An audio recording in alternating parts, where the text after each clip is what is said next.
Okay, students, are you able to see the screen? Yes, ma'am. Yes, Okay. ma'am.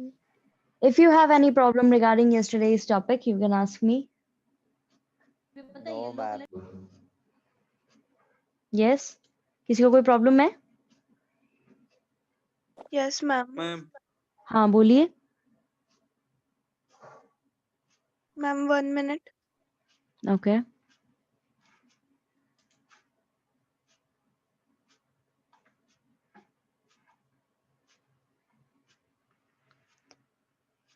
बताइए कहाँ Ma'am, problem है? page number.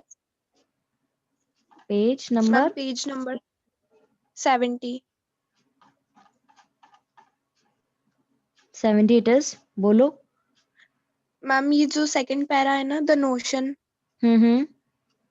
Ma'am ये एक बार आप समझा दो, ये समझ में नहीं आया. Okay, no problem.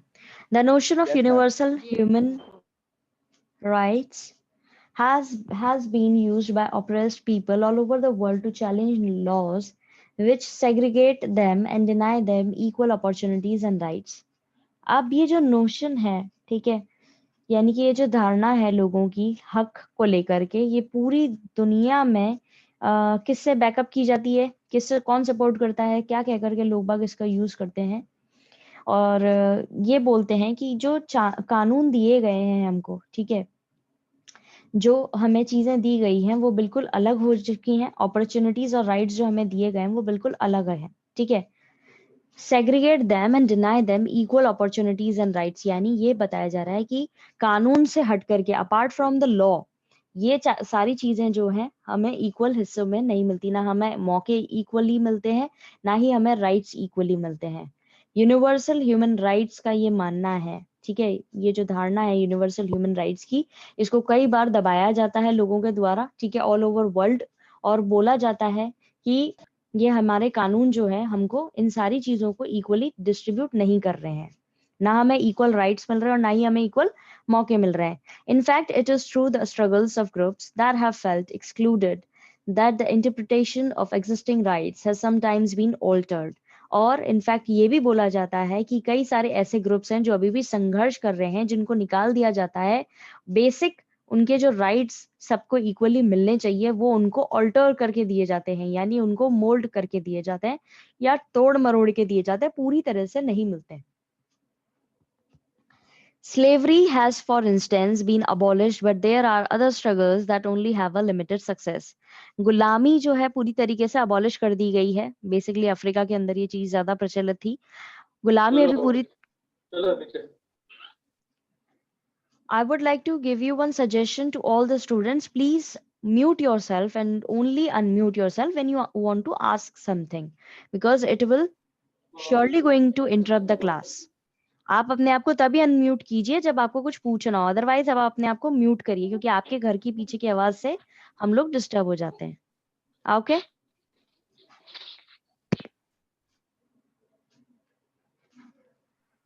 Okay.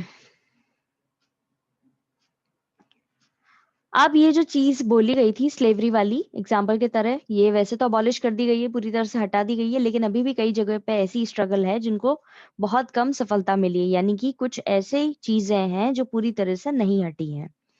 Even today, there are communities struggling to define humanity in a way which includes them. आज भी कुछ ऐसी communities हैं.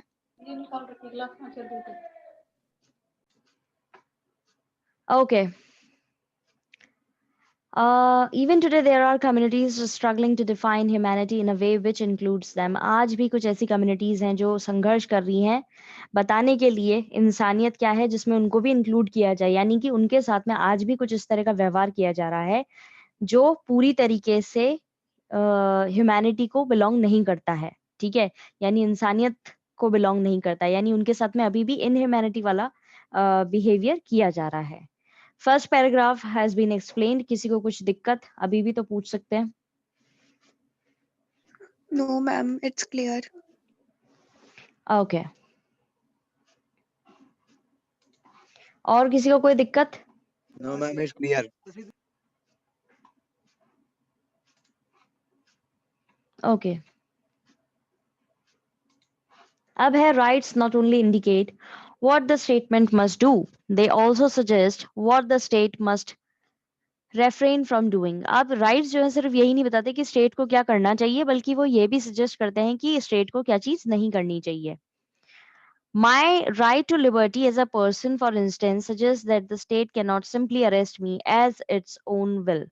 अब मेरा जो राइट है लिबर्टी का, ठीक है, वो एक व्यक्ति के तौर पर यही सजेस्ट नहीं करता कि स्टेट जो है वो सिंपली मुझे आकर के अरेस्ट कर ले अपनी इच्छा के ऊपर.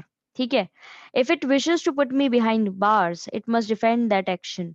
अगर स्टेट मुझे चाहती है बार्स के पीछे यानी कि जेल में डालने के लिए, वो मेरे को आती है अरेस्ट करने के लिए, तो उनको अपने एक्शन को डिफेंड भी करना पड़ेगा, यानी उनको प्रॉपर रीजनिंग देनी पड़ेगी, रीजंस देने पड़ेंगे कि क्यों वो मेरी लिबर्टी मुझसे छीन रहे हैं या क्यों मुझे अरेस्ट किया जा रहा है. ठीक है, it must give reasons for curtailing my liberty before a judicial court. एक जुडिशियल कोर्ट के सामने उनको रीजन देना पड़ेगा कि किस बेसिस पे वो मुझे अरेस्ट कर रहे हैं. This is why this is why the police are required to produce an arrest warrant before taking me away. इसीलिए पुलिस को जरूरत पड़ती है किसी भी अरेस्ट करने से पहले अरेस्ट वारंट की, जिससे वो किसी को भी लेकर के जाना चाहें तो उससे पहले किसी को भी अरेस्ट करना चाहे तो उनको दिखाना पड़ता है कि किस बेसिस पे वो अरेस्ट कर रहे हैं. My rights thus place certain constraint upon state action. इसीलिए मेरे हक जो हैं वो कुछ पाबंदियां लगा देते हैं स्टेट के एक्शंस पर. To put it another way, our rights ensure that the authority of the state is exercised without violating the sanctity of individual life and liberty. इसीलिए दूसरे शब्दों में कहा जाए तो हमारे हक जो हैं वो अधिकार, जो स्टेट के अधिकार है उनके ऊपर एक पाबंदी लगा देते हैं. साथ ही साथ स्टेट जो है बिना किसी की इंडिविजुअल लाइफ और लिबर्टी को हार्म पहुंचाए हुए अपने काम करती है. द स्टेट में be the sovereign authority. State जो है भले ही सोवरन अथॉरिटी है. The law it makes may be enforced with force. जो कानून वो स्टेट बनाती है वो भले ही लागू कराए जाते हो forcefully, but the sovereign state exist not for its own sec but for the sake of the individual. लेकिन सोवरन स्टेट जो होती है वो सिर्फ खुद का एग्जिस्टेंस के लिए नहीं होती है, खुद के हिसाब से काम करने के लिए नहीं होती है, वो लोगों की भलाई के लिए होती है. It is the people who matter more. यहाँ पर लोग बाग है जिनकी ज्यादा इंपॉर्टेंस है. And it is their well-being that must be pursued by the government in power. और यहाँ पर लोगों के लिए ही बनी है जब ये चीज, तो फिर लोगों के वेलबींग के लिए ही बनाई गई है. जो गवर्नमेंट है पावर के अंदर उनका काम यही है कि लोगों की देखभाल वो कर सके.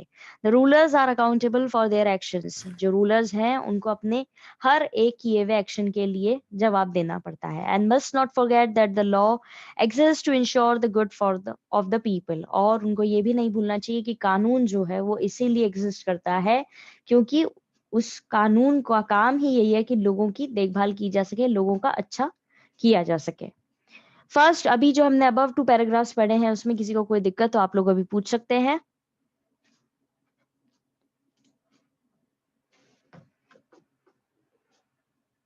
No ma'am, no problem.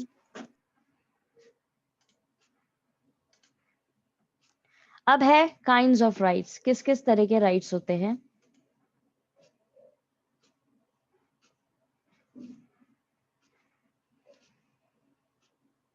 Kinds of rights. Most democracies today begin by drawing up a charter of political rights. अब कई सारी डेमोक्रेसीज जो हैं वो आज के जमाने में एक पॉलिटिकल राइट्स को लेकर के ही चलती हैं. उन्होंने एक प्रॉपर सिनेरियो बना रखा है. Political rights give to the citizens the right to equality before law and the right to participate in the political processes. Political rights के अंदर citizens को यह हक दिया जाता है कि वो right to equality वाली चीज मिलेगी, कानून के सामने सब equal है. और दूसरा right to participate की कि political process के अंदर उनको हक है कि वो भी participate करें भले ही वो वोट दे करके हो. They include such right as the right to vote.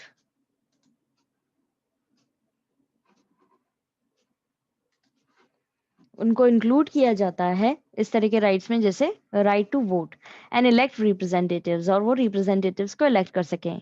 The right to contest elections, या फिर वो इलेक्शंस लड़ सकें. The right to form political parties और ज्वाइन देम. उनके पास हक होता है कि वो पॉलिटिकल पार्टीज बना सकें या किसी पॉलिटिकल पार्टी को ज्वाइन कर सकें. ठीक है। Political rights are supplemented by civil liberties. Political rights जो हैं वो सिविल लिबर्टीज देते हैं उनको। The latter refers to the right to a free and fair trial and the right to express one's views freely. The right to protest and express dissent. अब एक चीजों के अंदर सारे आते हैं कि फ्री और फेयर ट्रायल हो चीजों का, और अपने व्यूज जो हैं वो फ्रीली आजादी से एक्सप्रेस कर सकें या प्रोटेस्ट कर सकें, या फिर जो है अपने डिसेंट जो है वो एक्सप्रेस कर सके कि वो किसी चीज से खुश नहीं है तो वो भी वो एक्सप्रेस कर सके। Collectively, civil liberties and political rights form the basis of democratic system of government. Collectively, civil liberties जो हैं और या political rights जो हैं वो किसी भी डेमोक्रेसी के अंदर एक डेमोक्रेटिक सिस्टम जो है सरकार का वो पूरा बेस बनाता है उसका।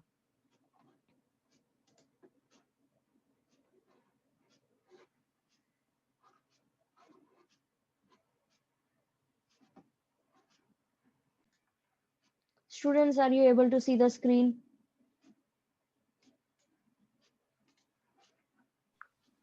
No, ma'am. Yes, No, ma'am. ma'am. अब दिख रही है?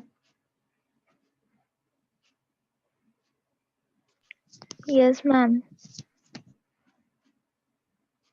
Yes, ma'am. Yes, ma'am.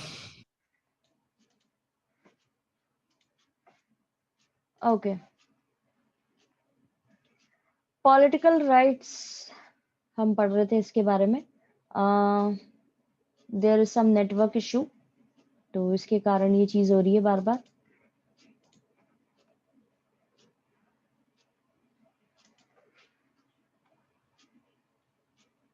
Okay. Political rights contribute to it by making the government accountable to the people, by giving greater importance to the concerns of individual over that of the rulers, and by ensuring that all persons have an opportunity to influence the decisions of the government. अब political rights क्या करते हैं, लोगों को सरकार के साथ में मिलकर के लोगों के प्रति क्या होता है, अकाउंटेबल होते हैं, यानी रिस्पॉन्सिबल होते हैं, यानी उनको जवाब देना होता है अपने एक्शंस का, और उनको इम्पोर्टेंस दी जाती है कि इंडिविजुअल्स को इम्पोर्टेंस दी जाती है over that of that rulers, यानी जो रूल कर रहे हैं उनके ऊपर इंडिविजुअल को इम्पोर्टेंस दी जाती है।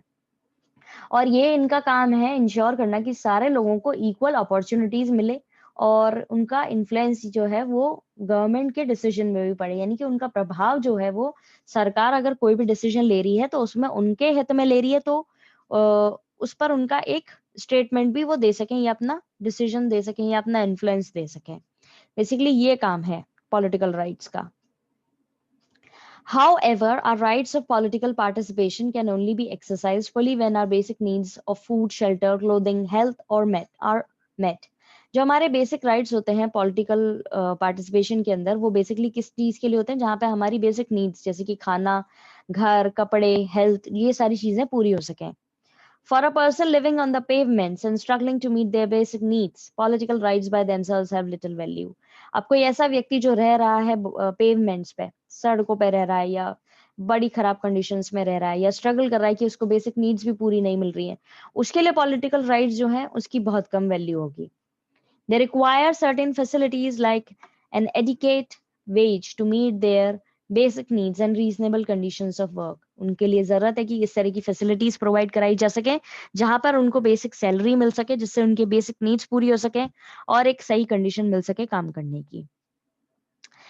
Hence, democratic societies are beginning to recognize these obligations in providing economic rights. इसीलिए democratic societies के अंदर शुरुआत हुई है, वो पहचानने लगी है कि क्या obligations होने चाहिए economic rights पे, क्या provide कराने चाहिए economic rights. In some countries, citizens, particularly those with low incomes, are receiving housing, and medical facilities from the state. In others, unemployed persons receive a certain minimum wage so that they can meet their basic needs. इसीलिए कुछ countries के अंदर citizens को basic low income जो है वो भी set की जाती है, उनको घर एक इनकम पे दिए जाते हैं, ठीक है, मेडिकल फैसिलिटीज प्रोवाइड कराई जाती हैं स्टेट के द्वारा। और जो अनएम्प्लॉयड पर्सन है, यानी कि जिनके पास नौकरी नहीं है, उनको एक मिनिमम पैसे भिजवाए जाते हैं, वेज भिजवाया जाता है, जिससे उनकी बेसिक नीड्स पूरी हो सके, ठीक है। उसको बेरोजगारी भत्ते के तौर पे जाना जाता है इंडिया के अंदर। तो In India, the government has recently introduced a rural employment guarantee scheme among measures to help them among other measures to help the poor. India के अंदर भी recently rural employment guarantee scheme चालू की गई है।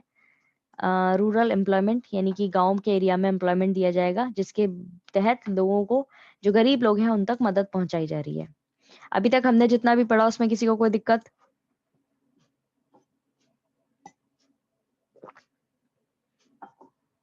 No ma'am. Okay. Today, in No, addition ma'am. to political economic rights, more and more democracies are recognizing the cultural claims of their citizens. आज के ज़माने में पॉलिटिकल इकोनॉमिक राइट्स के अलावा डेमोक्रेसीज के अंदर ये कल्चरल क्लेम्स जो हैं सिटीजन के, वो भी देखे जा रहे हैं। The right to have primary education is one's mother tongue. The right to establish institutions for teaching one language and culture. Right to primary education के अंदर यानी उसकी जो मदर टंग है उस देश की, उसमें आपको एजुकेशन मिलनी चाहिए। राइट टू स्टैब्लिश इंस्टीट्यूशन के अंदर हर एक लैंग्वेज के अंदर चीजें समझाई जानी चाहिए, ऐसे इंस्टीट्यूशन स्टैब्लिश करनी चाहिए जिसमें आपको लैंग्वेज के साथ साथ कल्चर भी पढ़ाया जाए। are today recognized as being necessary for leading a good life। ये सारी चीजें जो हैं आज देखी जाती हैं कि अगर आपको एक थोड़ा अच्छा जीवन जीना है तो ये सारी चीजें बहुत जरूरी हैं। The list of rights has thus steadily increased in democracies। इसीलिए जो हकों की लिस्ट है, ठीक है, राइट्स की लिस्ट है, वो आज के जमाने में बढ़ी हुई है, डेमोक्रेसीज के अंदर काफी बढ़ गई है। While some rights, primarily the right to life, liberty, equal treatment, and the right to political participation are seen as the basic rights that must be received priority, other conditions that are necessary for leading a decent life are being recognized as justified claims of rights। जब दूसरे rights हैं जो primarily basic चीजें, ये जो चीजें हैं जैसे कि right to life, liberty, equal treatment, ये सारे पॉलिटिकल पार्टिसिपेशन, ये सारे राइट्स जो हैं ये बेसिक राइट्स हैं, इनको तो प्रायोरिटी मिलनी ही चाहिए। दूसरी कंडीशन जैसे जिसमें आपको एक डिसेंट लाइफ जीने को मिले, वो थोड़े अलग क्लेम्स हैं, वो जस्टिफाइड क्लेम्स है, वो अलग राइट्स की कैटेगरी में आते हैं। ठीक है, so that's it for today. आज हम इसमें इतना ही पढ़ेंगे। अपनी प्रॉब्लम्स जो आप इकट्ठी कर लीजिएगा, हम आपकी प्रॉब्लम सॉल्व करेंगे मंडे की क्लास में। We are running out of time, तो मैं आपको लिंक भेज रही हूँ हिस्ट्री क्लास का। Thank you, ma'am. Thank you, Okay. ma'am. Ma'am.